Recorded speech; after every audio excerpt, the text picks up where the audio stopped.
Hello, ladies and gentlemen. I feel a bit like a fool. I did a full recording, full 30-minute show and everything else, and I forgot that my microphone was messed up, and so I'm having to redo the entire thing. Thank you, Chris, for letting me know that there was no sound on that last video, so I've deleted that. I'm giving it another shot. Um, I'm going to be talking about three things today. First one is No King's Day. No King's Day is a national-wide protest that is going on in about 1,800 different cities. Conroe is actually having one here in town. And it is a protest against, well, Trump trying to make himself a dictator, king, whatever you want to call it. A lot of people throw the terminology of authoritarian and fascist and dictator around. But the truth is that if you really follow what he's been doing, it's very close to that. I don't use the term lightly. It's not like, I know it gets tiresome hearing the parallels between Nazi Germany in the 1930s and what's going on right now. But if you don't study history, the old colloquialisms, you're doomed to repeat it. And that's what I'm afraid that we are about to do, is that we're about to repeat something in history that was god awful.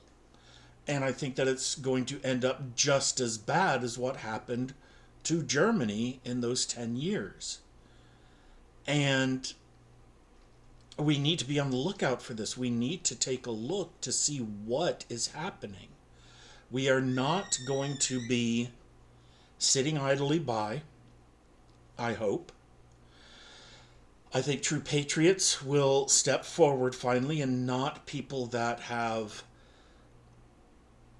decided that this is the way their life is going to be, that it revolves around MAGA and that movement. There is really not much that we can do with it other than hope and pray that we do the right thing.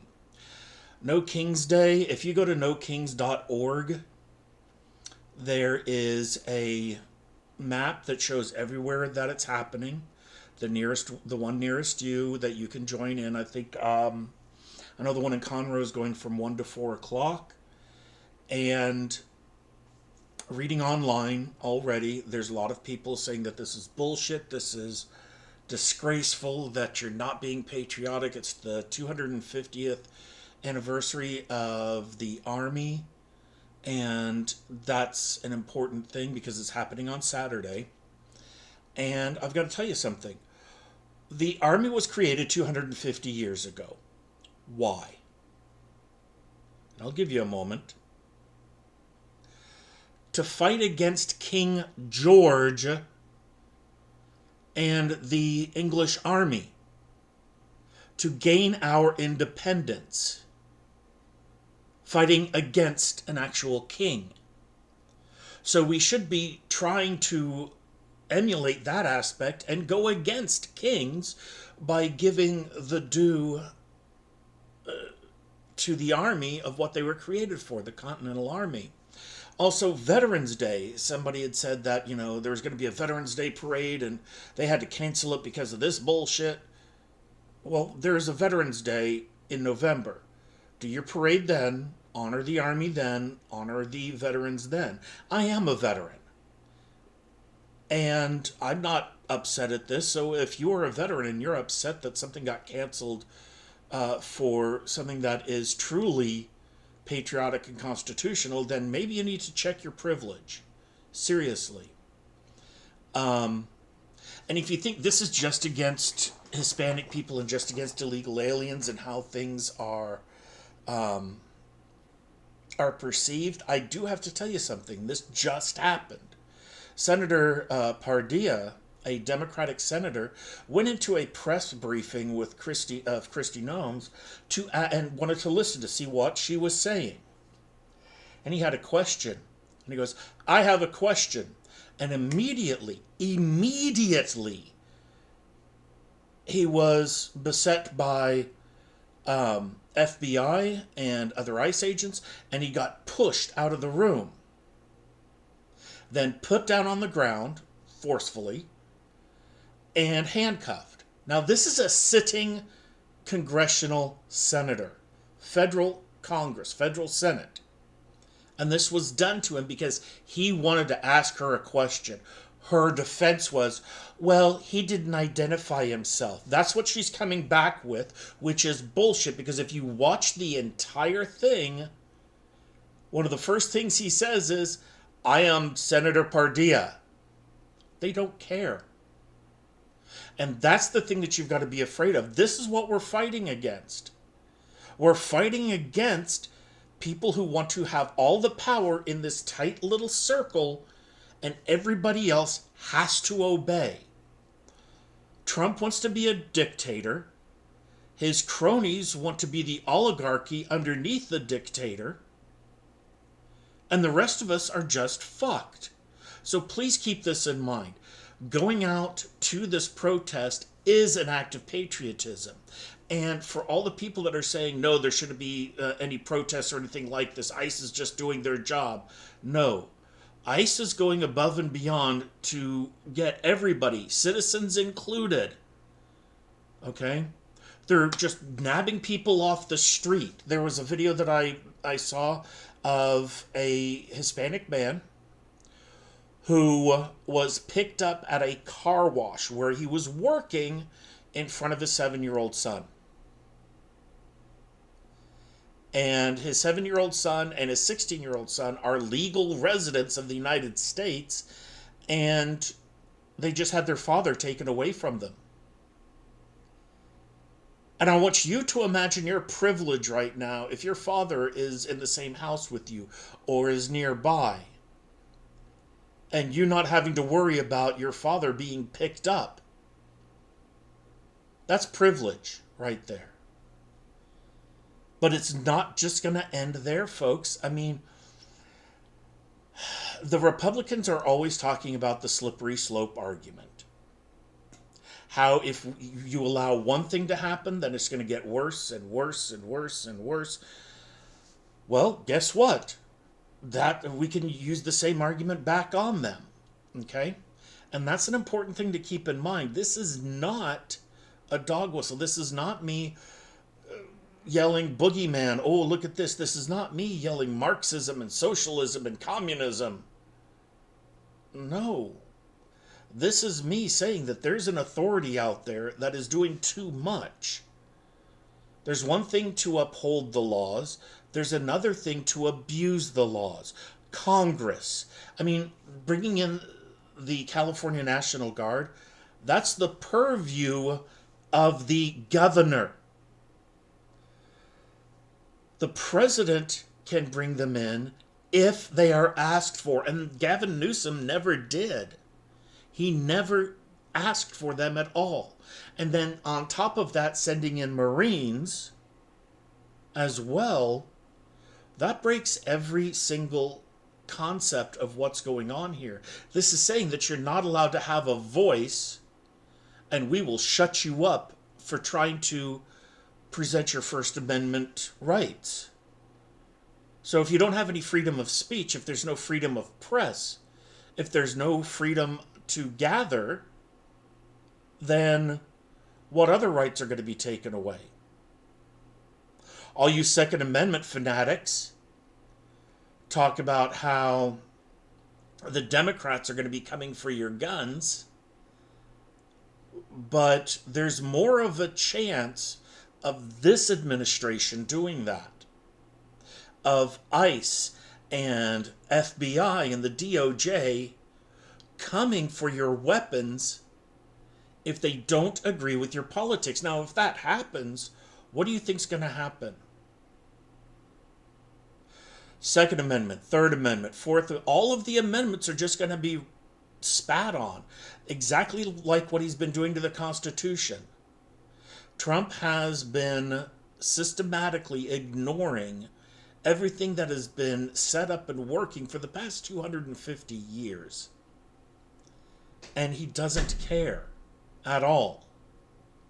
So please keep this in mind. I just want you to realize how much is at stake here and that I think that there does need to be a protest out there, and I'm going to be there on Saturday if at all possible. Okay? And I know that I am a liberal Democrat in southeast Texas, in one of the reddest counties in the nation, but we do need to be heard. Period. Okay. Enough of Trump, because I could talk about him for hours on end, and I don't want to sit there and have people go, well, you just have Trump derangement syndrome. No. I have Trump fatigue syndrome. I'm tired of talking about him. I'm tired of hearing about all the idiocy that surrounds his being. And the constant, oh my fucking God, what's happening now, every single day that comes with that man. And it's not about the thing of, oh, hey, he's trying to do something for everyday people. I have yet to find that in any of his policies. So keep that in mind, ladies and gentlemen.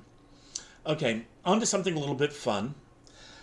I have watched the first season of an anime, and both my wife and my daughter love this anime as well. It's called Shangri-La Frontier. This is on Hulu, and it is a really good anime. It is a story of a video gamer who gets into a virtual reality online MMO, and plays it, and how it reacts, and how he reacts with NPCs, and how he reacts with other players. There's a love interest in it, which is hilarious. There are great characters in it. There are, I'm going to say this, nuanced characters even, with the subsequent characters. There are cameos by different characters that are hilarious. This is one of those things that makes you laugh. There's action in it. Yes, it does have a lot of that anime-esque style to it. It's a little goofy at times, but it is a fun watch. Okay, it really is. This is one of those animes that I think everybody could enjoy. I really do. If you don't like anime, or you've never watched anime, this might be something to get into. If you're into World of Warcraft, or Skyrim, or any of those other ones that are like that, definitely this is one that you could possibly get into with it. I do recommend it. This is on Hulu, so if you stream Hulu, definitely go with that. And it's one that I definitely do recommend. I'm going to try to give recommendations to different films, anime shows, and stuff that are on streaming platforms. Because there's a lot of great stuff out there. There really is. The truth is that we have been watching a lot of TV, I admit it. Just trying to unclench from everything. So, and this is something that really all of us sat down together and watched and really enjoyed. So keep that in mind. Again, the name of the anime is Shangri-La Frontier. Okay. I am going to do a multi-part series right now because I don't want these shows to go over, or too much over 30 minutes with it. I'm going to try and do update with news and major events and things like that. But I'm not going to have that be the whole show, or the whole episode. The truth is that a lot of people ask me, why are you retiring? And the truth is that I got tired. Like I said before, I got tired. I just wanted out. There were a lot of things that happened with it. But, forgive me, I have to take a drink every now and again.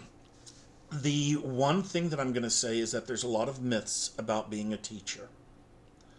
Most teachers know these myths. Most teachers have made funny TikToks and videos and reels about it. There's a group called Board Teachers that make fun of all of this and what we go through. But it really, while I do find that kind of comedy funny and I do get a good laugh out of it because I can relate to it, I don't think a lot of people really do understand what a teacher does. And I think that's a shame. I really do. So, one of the things that I'm going to be doing over the next few weeks is that I'm going to be dispelling a lot of myths. I am going to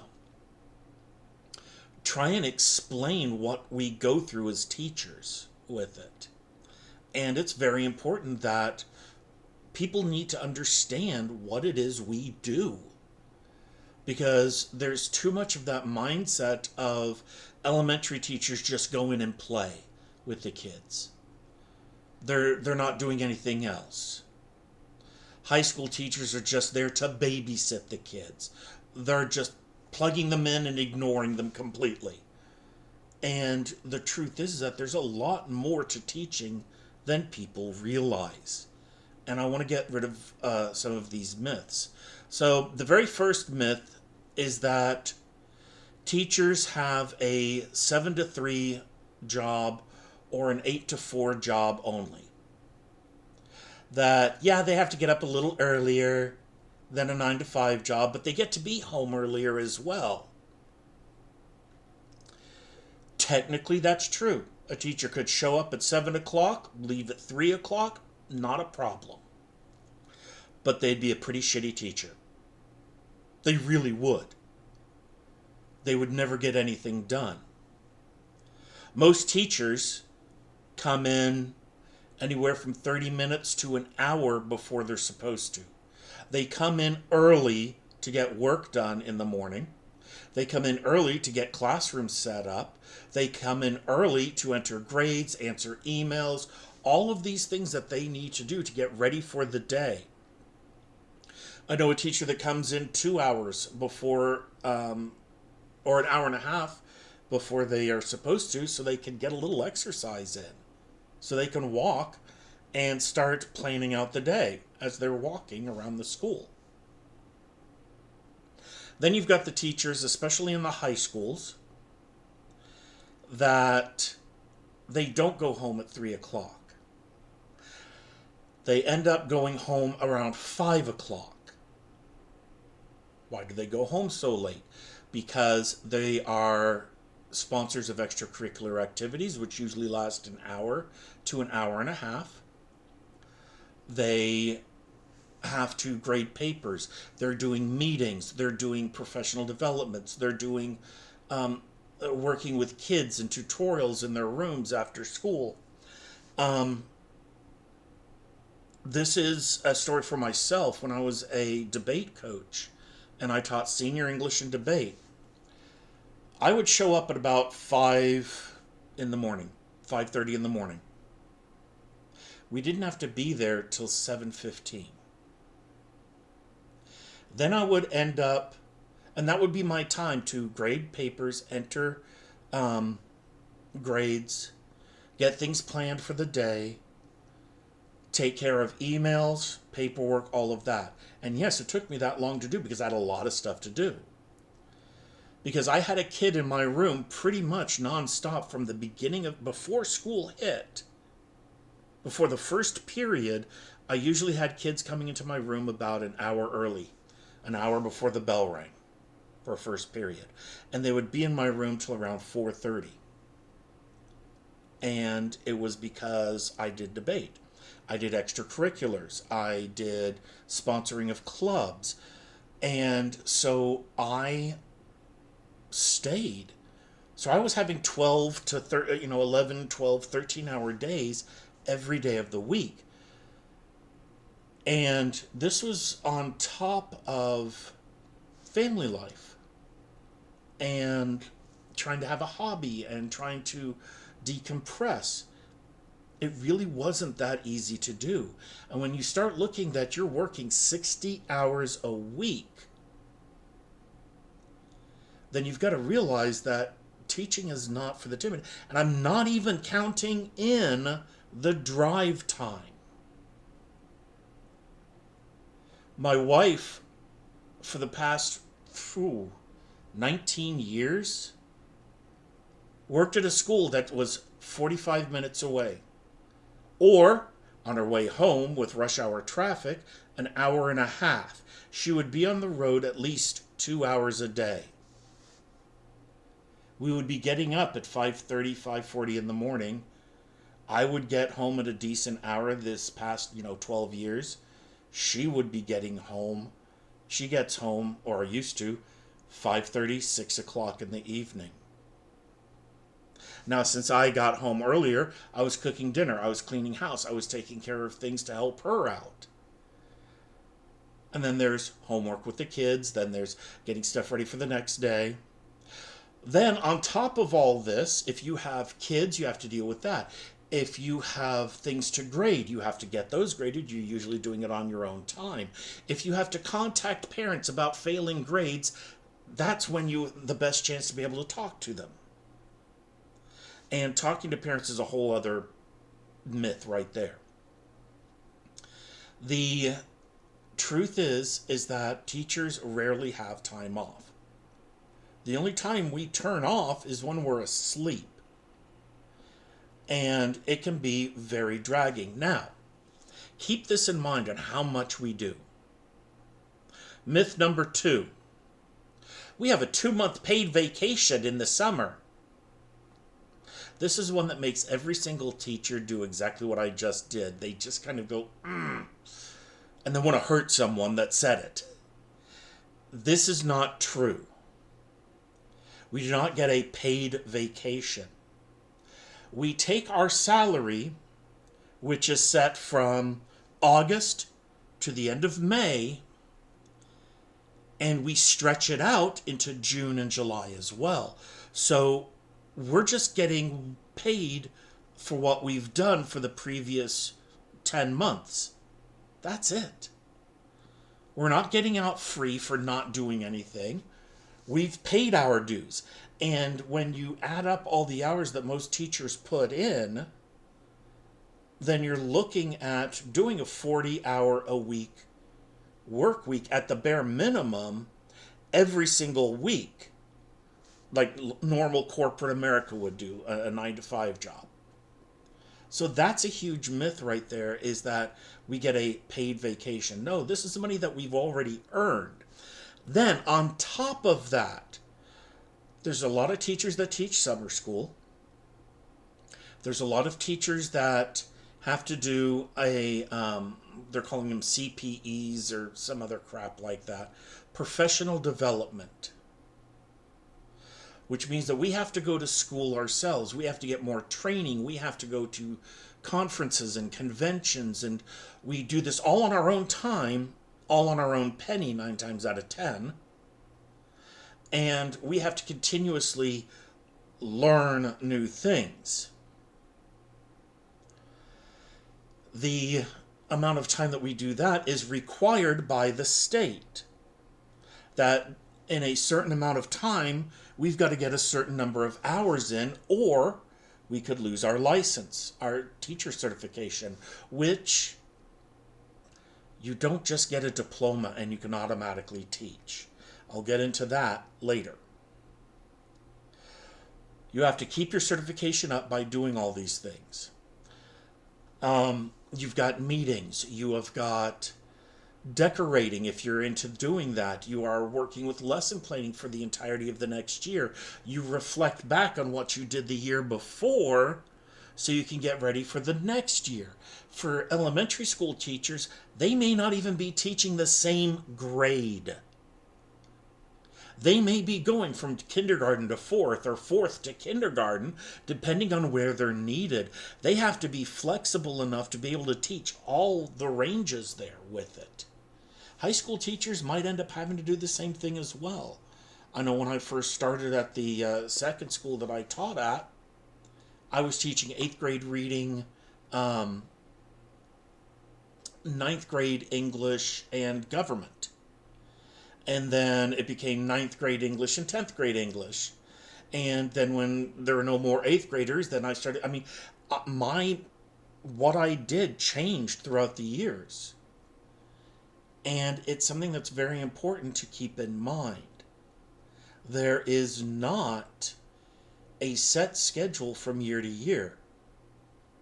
Now, there are some things that you will always have. If you're a senior English teacher, usually you keep that gig. If you're a debate coach, you keep that. If you're a coach in a sports team, usually you're keeping that position there at the very least. But past that, a lot of things can change. They really can. So we have to go through all of these trainings, all of these different what's called pedagogy and curriculum ideas and class management ideas, all of this on our own time. And we usually do that during breaks, during holidays, and after school at night. There's also a lot of teachers that go back to college to get their master's degree or their doctorate. Um, I've got my master's degree in educational leadership. I can go in and help other people teach how to lead, how to do classroom management, how to set up curriculums and lesson plans, all of that stuff for any subject, really, because it's the base idea of what to do as a teacher. Okay? Um, then there's the factor of trying to set family in there somewhere. So, yeah, teaching, we don't get a break, as it were. We're working all the time. We're working more than what most people realize we work. And it's for lowered pay, comparatively. A while back, I did an estimation of how many hours I normally worked throughout the school year and how much I get paid, and then how much I'd make per hour with this. About 10 years ago, I came up that I was getting $11.40 an hour. And I thought, oh, that's fairly decent money. Then starting to realize, no, it's not. Not for a career. It's gotten a little bit better, but that's just because I didn't have to work as many hours. I still did work after hours at home and on the weekends, and my wife does the same thing. So that's something to keep in mind, is that teachers don't just stop being a teacher once they get in the car and drive off the lot. There's always something going on. There's always something happening. And the work-life balance is atrocious for teachers. And that summer vacation that everybody says we get, and all the breaks and holidays that we get, that everybody goes, oh, that's so wonderful, you get that. I'm going to tell you in subsequent episodes why we need those breaks. So there's two myths kind of dispelled, hopefully, for you, in the factor that we don't just work 8 to 3 and nothing else. And we have all of these holidays and summer break off that we, paid vacation and all this other stuff. The truth is, teachers put in more in 187 days, 190 days, than most people put in all year long.